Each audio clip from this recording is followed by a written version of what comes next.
Okay, before I read this last section in this first section, this is the land of the Cyclopes.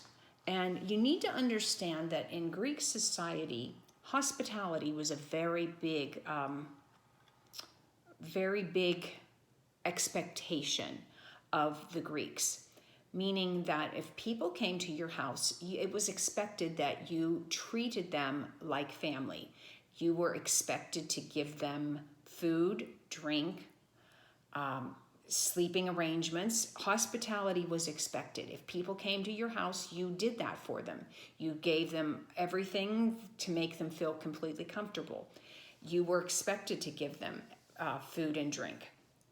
And that is very important when we get to the end too, because Penelope was expected to give hospitality to all the men who wanted to marry her as well. And there were a great many, to the point where it caused her almost to the point of financial ruin. And it also is important that when people come to your home, that you bring what is called host and hostess gifts as well.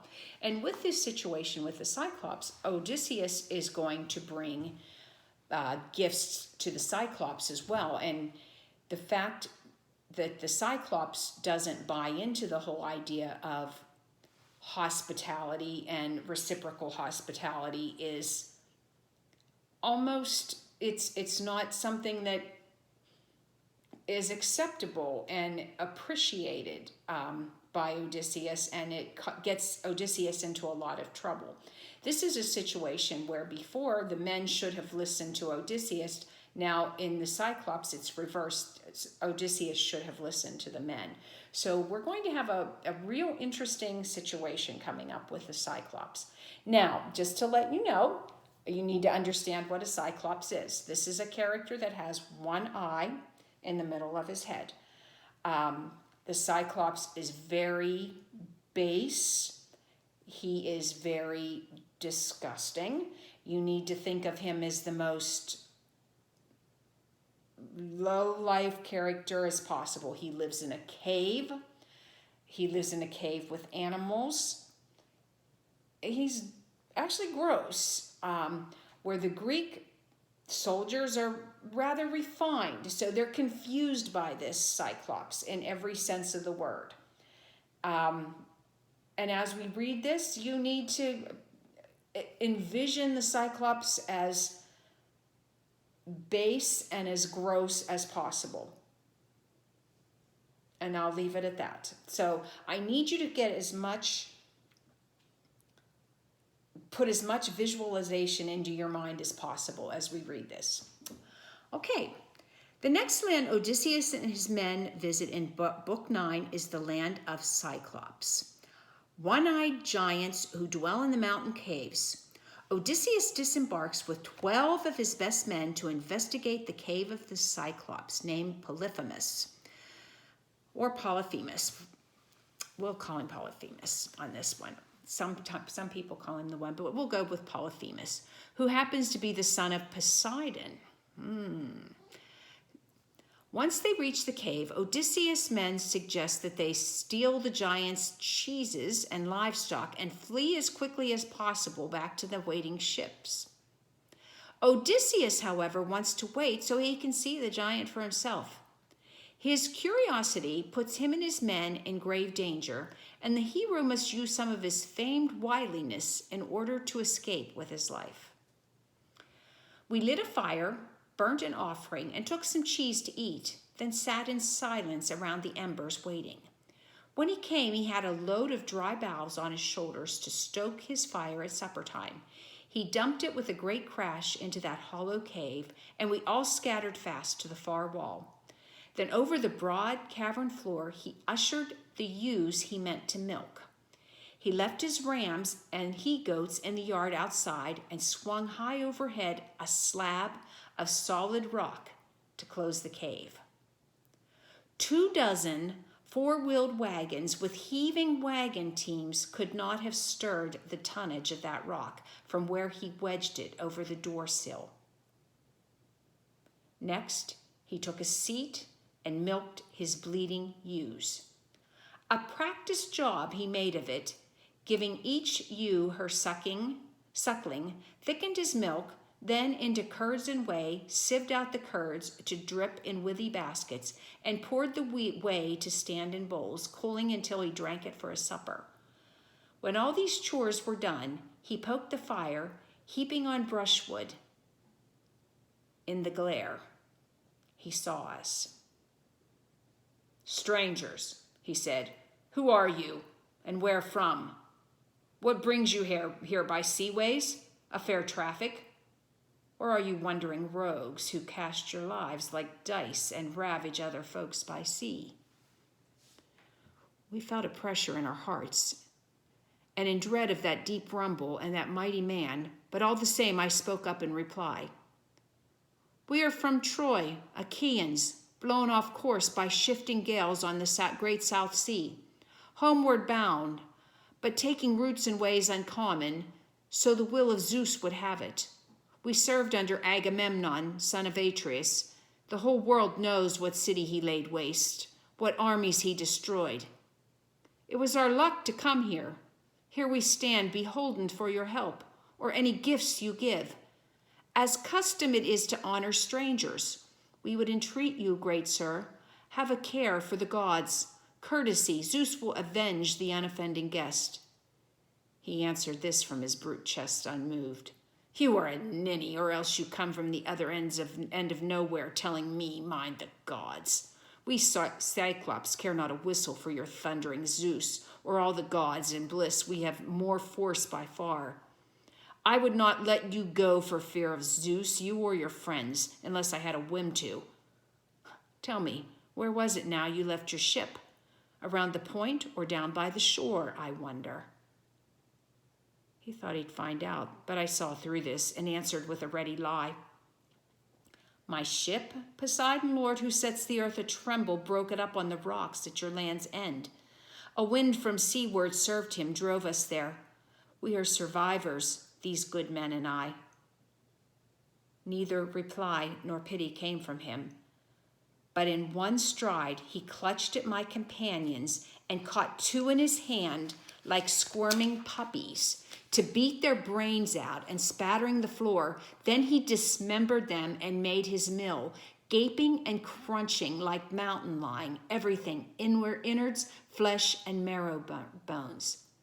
Now, before we go on, I want you to get that visual in your brain. Imagine holding a puppy. I might just do this for you.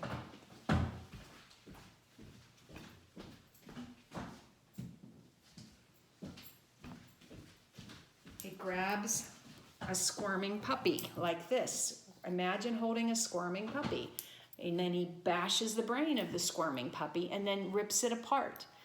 Again, this is a giant holding a squirming puppy.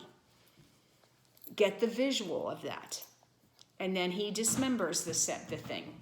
Again, obviously the humans are not going to be being held very easily. They're going to move it around and be difficult, right? And that's what he's doing. We cried aloud, lifting our hands to Zeus, powerless, looking on at this appalled.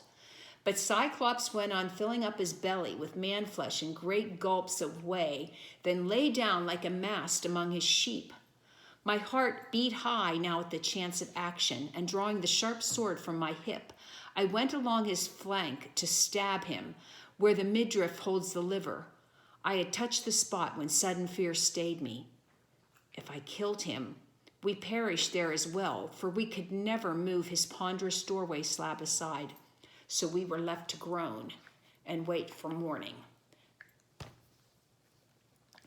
When the young dawn, with fingertips of rose, lit up the world, the Cyclops built a fire and milked his handsome ewes, all in due order, putting the sucklings to the mothers. Then his chores being all dispatched, he caught another brace of men to make his breakfast and whisked away his great door slab to let his sheep go through. But he behind reset the stone as one would cap a quiver. There was a din of whistling as the Cyclops rounded his flock to a higher ground, then stillness. And now I pondered how to hurt him worst. if but Athena granted what I prayed for. Here are the means I thought would serve my turn. A club or staff lay there along the fold.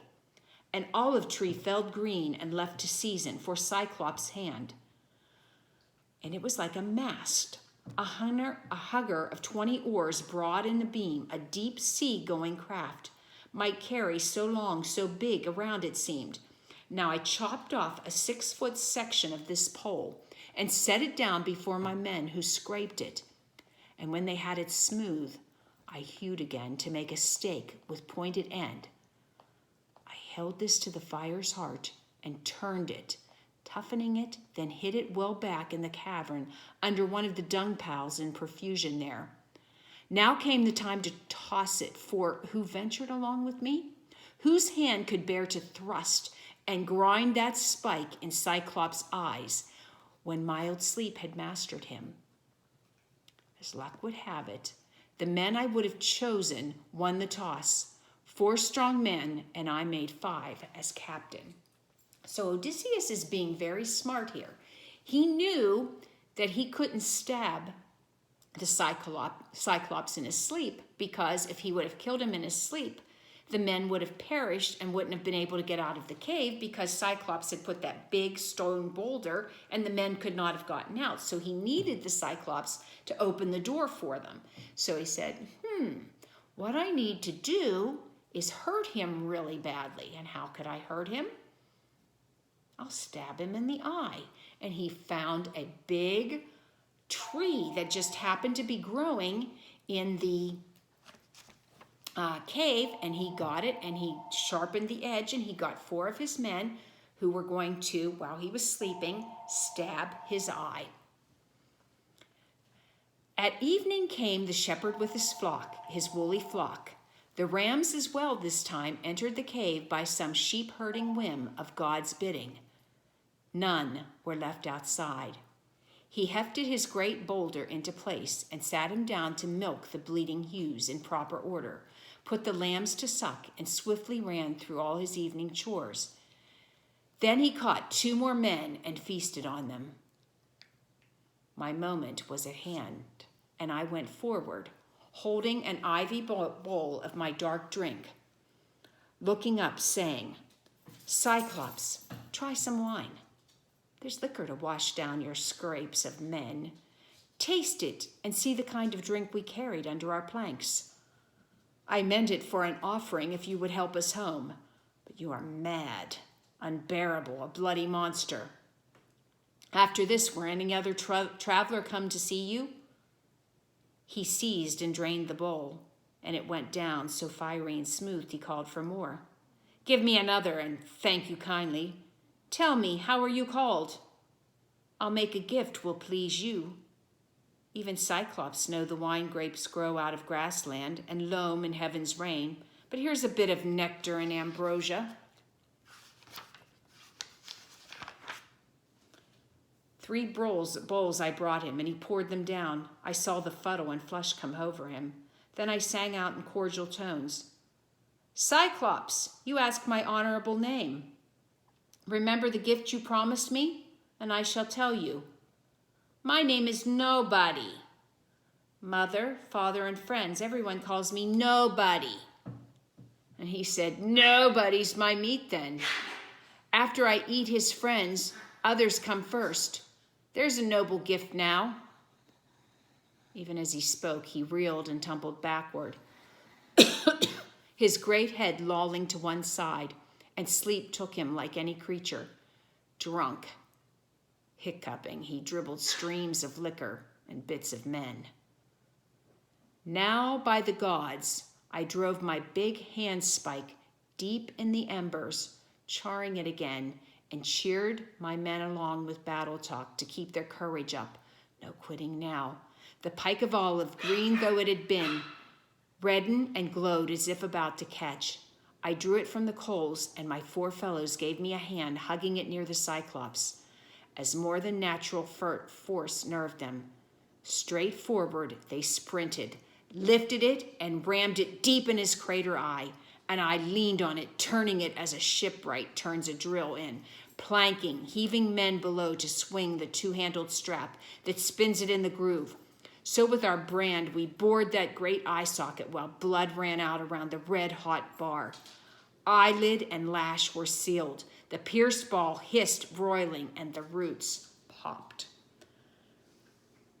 In a smithy, one sees a white-hot axe head or an adze plunged and wrung in a cold tub, screeching and steam, the way they make soft iron hale and hard, just so that eyeball hissed around the spike.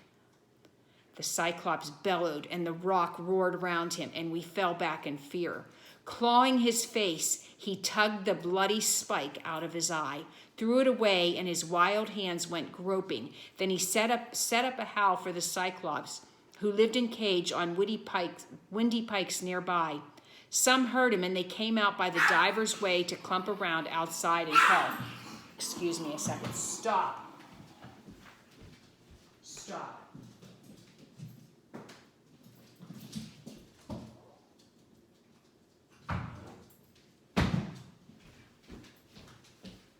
I don't have the phone ringing, but I have chihuahuas barking.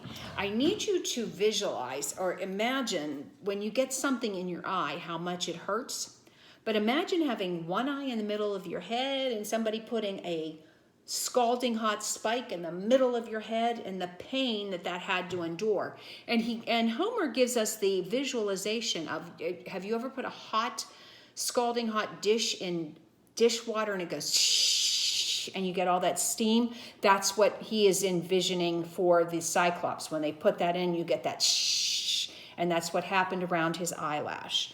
And what is happening, he has this spike in his head, and he's going, ah, and he's screaming, and he's going outside, and he's calling help from the other Cyclops, and he's screaming, and they call, what ails you, Polyphemus? Why do you cry so sore in the starry night? You will not let us sleep. Sure, no man's driving off your flock. No man has tricked you, ruined you. Out of the cave, the mammoth Polyphemus roared in answer, nobody tricked me. Nobody's ruined me. To this rough shout, they made a sage reply. Ah, well, if nobody has played you foul there in your lonely bed, we are of no use in pain. Given by great Zeus, let it be your father, Poseidon, Lord, to whom you pray. So Odysseus was smart in that he made sure that nobody would help Polyphemus, and while he had the spike in his eye, so all the other Cyclops went to bed. So saying, they trailed away, and I was filled with laughter to see how like a charm the name deceived them. Now Cyclops, wheezing as the pain came on him, fumbled to wrench away the great doorstone and squatted in the breach with arms thrown wide for any silly beast or man who bolted, hoping somehow that I might be such a fool. But I kept thinking how to win the game. Death sat there huge.